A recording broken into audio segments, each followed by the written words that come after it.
Praise the lord.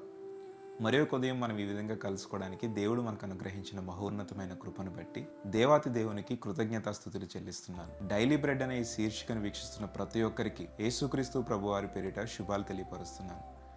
దేవుని యొక్క మాట కోసం, దేవుని యొక్క వాగ్దానం కోసం ప్రతిరోజు మనం కనిపెట్టుకొని ఉండటం చాలా ఆశీర్వాదకరం. ప్రతిరోజు దేవుని యొక్క మాటను మనం ధ్యానించాలి. చూడండి, కొన్ని సమయాల్లో కొన్ని సమస్యలు కావచ్చు, కొన్ని పనులు కావచ్చు, ఇది ఎవరి వల్ల కాదండి, ఇది నా వల్ల అసలు కాదు, దేవుడు కూడా దీన్ని చేయలేడేమో అని మనము కానీ మనం వేరే వాళ్ళతో కానీ మాట్లాడుతుంటాం. ఏదైనా కష్టతరమైన పని మన ముందుంది అని అన్నప్పుడు, అది మన వల్ల కావట్లేదు అని మనం ఎరిగినప్పుడు మనం ఏమంటామంటే ఇది ఎవరి వల్ల కాదు అని అంటాం. ఈరోజు ఒకవేళ అటువంటి పని ఏదైనా నీ జీవితంలో మిగిలి ఉందేమో. మనుషులకు అసాధ్యము కానీ దేవునికి సమస్తము సాధ్యము. అసాధ్యాలను సైతం సుసాధ్యపరిచే దేవుడు మన దేవుడు. చూడండి, పరిశుద్ధ గ్రంథంలో అనేక మంది గుడ్డి వారికి, చెవిటి వారికి, మూగవారికి, కుష్ఠవ్యాధి గల వారికి స్వస్థతను అనుగ్రహించిన వాడు మన ప్రభు.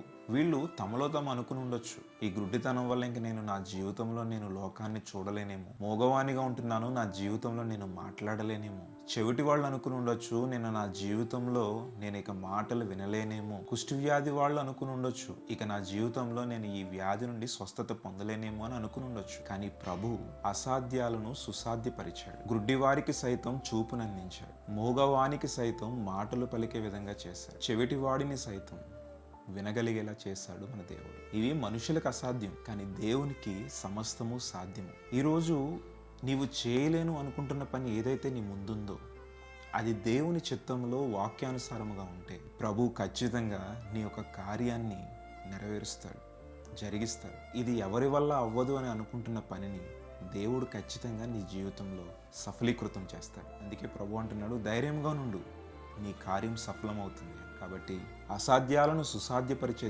దేవుడిని నీవు ఆశ్రయించు, ఆయనను నీ నివాస స్థలముగా చేసుకో. ఖచ్చితంగా ఏదైతే పెద్ద అడ్డుబండగా నీ జీవితం ముందుందో, ఏదైతే పెద్ద అడ్డుబండగా సమస్య నీ ముందుందో, దేవుడు దానిని ముందు నుండి తొలగిస్తాడు. పట్టుదల కలిగి ప్రార్థించు, దేవుణ్ణి నీ నివాస స్థలముగా చేసుకో, ఆయనను ఆశ్రయించు, ఆయన రెక్కల చాటున ఉండు, దేవునికి ఇష్టునిగా జీవించు. గొప్ప మేలులను, ఆశీర్వాదాలను నీవు పొందుకుంటావు. Praise the lord.